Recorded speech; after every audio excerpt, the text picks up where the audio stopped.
Yo, what's going on, guys? DraAGoony here, and welcome to a Thursday React video. Today we're reacting to horror games I could easily survive. Shout out to Derek FDP, B, not P. I don't even know what I'm talking about. His link to the video, the original link to the video, will be down in the description. Let's go. I want to see what horror games I could easily survive too. You know, horror games are easily the coolest and most immersive way to experience the horror genre. Every step you take, every decision you make is determined by I'll be watching than you. But what if we were in these games? Would we survive? Well, that's exactly what we'll be doing today. Yes, sir. Yes, sir. Once again, I'll be going over. And I play a lot of horror games, you know, Scary Game Saturday. And as usual, say it with me now, I'll be giving you guys my strategy, my game plan, my thought process, and obviously, some of the ones that I can't. Outlast. I can't survive no Outlast, bro. I'm starting with a bit of a tricky one. Outlast. We play as this journalist investigating an abandoned asylum after hearing word of some inhumane experiments. Ain't no weapons to use to fight either. Why would you go there? And upon arriving there, it was worse than we could have imagined. These experiments caused these patients to become variants. Pretty much these mutated, violent monster things. And after realizing how dangerous this probably is, you try to find a way out the asylum. Boom. That's the setup we're dealing with. Now, this one is a very difficult one to start off with. I was 11 when this game came out, and all I remember is I refused to play it because it was Dang, I was 13. I knew it was bad when I couldn't even watch the Rad Brad play it. Not only are we trapped in a loony bin that's dark, has small corridors, and probably smells crazy, but we also have to deal with the variants. I've never watched the full game of Outlast, nor have I played it. There is one we really gotta look out for.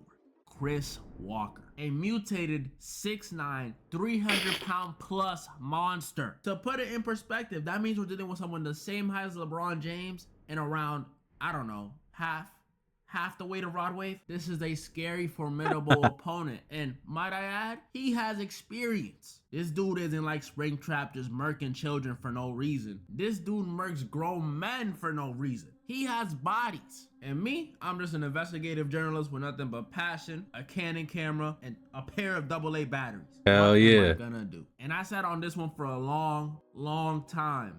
Ain't nothing, bro. You can't do nothing. I'm probably getting cooked, I won't lie. This one just ain't even fair, bro. In the wise words of Kendrick, it ain't 20v1, it's a 1v20. It's just me by myself versus all these variants in this dirty, rundown asylum. Remove Chris Walker from the situation, and I might die 30 minutes in. If I step in there, I'm literally finished. Like, yeah, I know I'm the fastest to ever do it. Ka-chow. But a crammed space like this is not good. Oh, hell no. I'm claustrophobic as fuck. Got the anonymous tip about the experiments they were doing here, I wouldn't have even showed up. Oh, these are good. You know I love my Fear the Fathom. Yeah. Fear the Fathom is a psychological horror game series where us, the main character, play through super duper scary. One of my favorite kind of games is those VHS tape type. On occasion. Chill, don't hype me out, don't hype me out. And while it sounds like it's whatevs on paper, the atmosphere of these games will change your mind fast. And not only is the atmosphere scary, but even the NPCs are scary. Like these dudes. Yeah, they just show up out of nowhere, bro. And to make things even they just be running up on you. The episode of this game is based on a real life event. Like, y'all know how the movies be having based on a true story in the beginning or end? Yeah, that's this game, based on a true story. That's scary as fuck. One of them. There's a lot of episodes to pick from in this one, so I'm gonna go with the one that's scariest to me. Fears to Fathom, episode 3.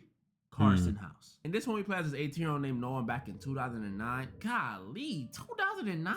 Some of y'all didn't even exist. We were tasked to look after someone's crib for a weekend for a whopping $100. You know, doing some grocery shopping, fixing the computer, taking a piss. Is this the one where the girl's stalking him? Still taking a piss? That's the thing, bro. As the night goes on, weirder and weirder stuff starts happening. Random knocks on the door, strange text messages, random noises in the house, and that's when it's revealed that someone has broken into the house. We got an intruder on our hands. That's the scariest thing in the world, bro. This is something everyone who has ever been home alone has feared. Random person breaking into your crib at a random given time, scariest being nighttime, and you being forced to 1v1 them. It's a scary thought, but it is.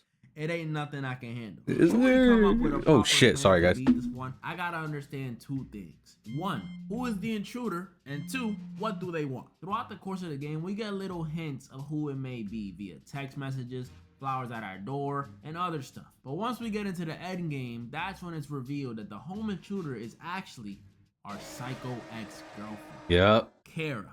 I know, shocking. And what does she want, you may ask? Well, of course, to get back with your boy. I don't blame her. I don't blame her. Not a surprise. But now that we know all the background, here's the plan. Since I'm more familiar with the Carson crib than she is, I say we use this to our advantage and do a little bit of camping, if you will. Imagine this. She walks into the crib, roaming the bottom floor looking for me. Noah, oh Noah. I'm watching her on the camera. Oh shit, that shit's too funny, bro. She makes her way upstairs and approaches the room I'm in. Mm-hmm. Noah, I know you're in there. Open up, Noah, before I... Hey, Kara? I think we should get back together. Really? Yeah, really. Here, I'll unlock the door. Come inside. Let's talk about it. All right. I just can't believe you really changed your mind that... That's an easy win. The only thing we really gotta look out for with her is her durability. Cause turns out the reason we broke up with Kara is cause Kara be on that meth. So I don't really know if one swing of the bat will do the trick. We might have to do 4 or 5 or maybe even 12 depending on her dosage. Don't do meth. Ugh. Dude, Resident Evil 7 was rough. Franchise, Resident Evil, recognizable because of its elite games and its movies. The Resident Evil games have always been known for being scary. Like, I remember trying to play Resident Evil 4 on my PS2 when I was but a wee little lad. And emphasis on I didn't play the Resident Evil games until later. That game at all. Yeah, there's been some scary Resident Evil games over the years, but Resident Evil 7, this one is hands down the scariest.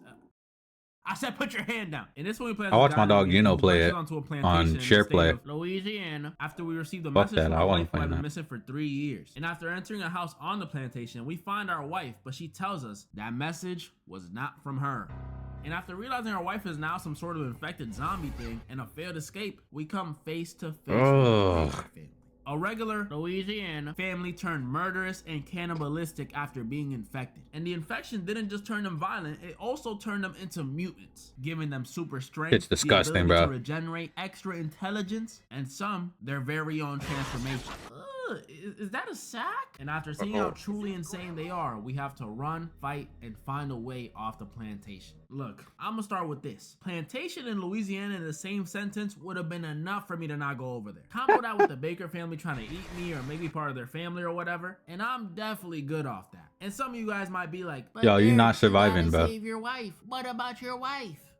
Fuck What her. about her? Come on, buddy. It's been 3 years, bruh. It's time for me to move on and get on one of them dating sites. Is Tinder still a thing? It's only.com. Honestly, even if it was a month of her being gone instead of 3 years, I wouldn't go. She told me herself, do not come get her. And as the respectful husband that I am, if the missus tells me to not go get her, I ain't going. Because if I did, that's called stepping over her boundaries, fellas. Take notes, take notes. But let's say I did go. I did go to the creepy plantation mansion. What would happen then? Well, I would immediately die. Because the second we do find our wife, she turns on us because she's infected or whatever and chops off our hand.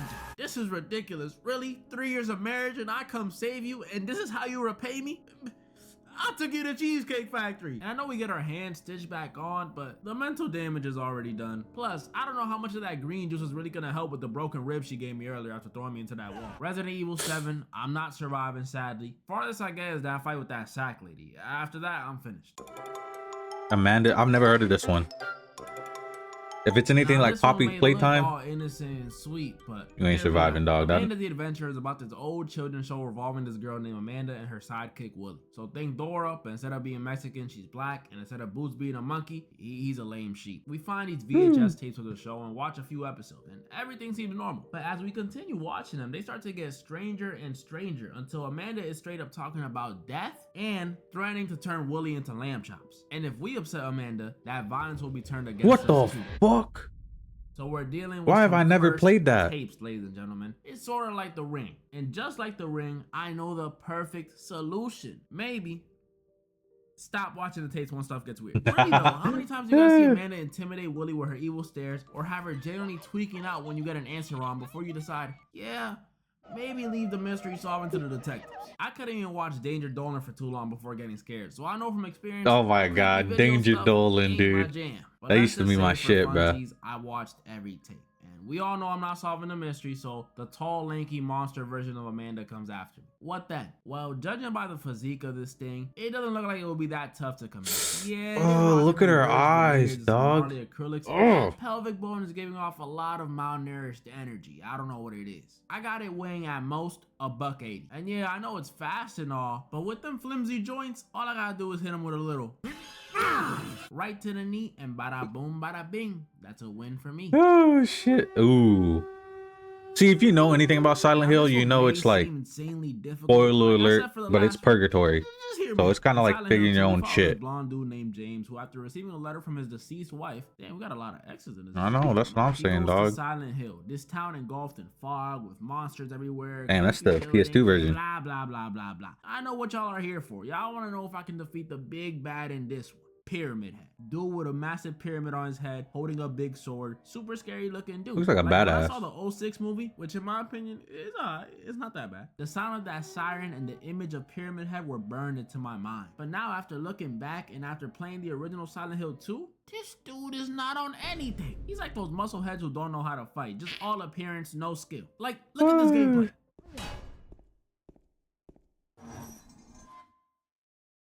Yeah. Come on, bro. You gotta keep it a bug. Is this scary to you? He can have all the menacing energy. Back in the day, it was, dude. Shoot, it came out in what, 01? I could easily run away or even walk away with a dude swinging like this. But let's say it is the movie version of him or the remake version. I haven't played it yet, but I assume he has better hands than this one. Oh, what are yeah. my chances then? Well, 100%. Because the thing about Pyramid Head is he's not even real. He's a figment of James's imagination after feeling all that guilt for killing his wife. And if I'm in control of James's body in this situation, I don't have a shred of guilt. It wasn't my wife that got killed. I won't be manifesting or whatever any of these monsters, this creepy environment, and most importantly, I won't be manifesting Pyramid Head. It's that easy. Come on now. Hell yeah, hell yeah. Now, if he was real. Oh no. As you guys can see though, once again, I survived and maintained my record of... What is my record in these videos? Can one of y'all find that out for me? Comment down below any of the ones you guys think I was wrong or right about. And comment down below some more games you guys want to see for a part 3 or maybe even on that second channel. It's still coming, it's still coming. I pinky promise it's still coming. And moral of the story. Alright. I ain't surviving that either. Poppy Playtime 3, fuck out of here. Any big ass 30-foot, what the fuck is a 30-foot giant ass cat coming after me? It's over with, dog. It's over with. Look at his fucking eyes. That's devoid of a soul. When people say there's no soul in those eyes, hey man, there ain't no soul. Anyway, guys, if you did enjoy, please like the video, subscribe. Go check out this video down below. Horror games I could easily survive too. Derek FDB, pretty good video. You know, shout out to him. You know, go share it, go visit his channel, go subscribe. That being said, if you liked my video, hit the subscribe button, comment down below how you feeling, comment down below, could you survive some of these? Share it with your friends. Follow me down in all the social medias down below in the description. With that being said, it's been DraAGoony, and as always, I'll see you guys in the next one.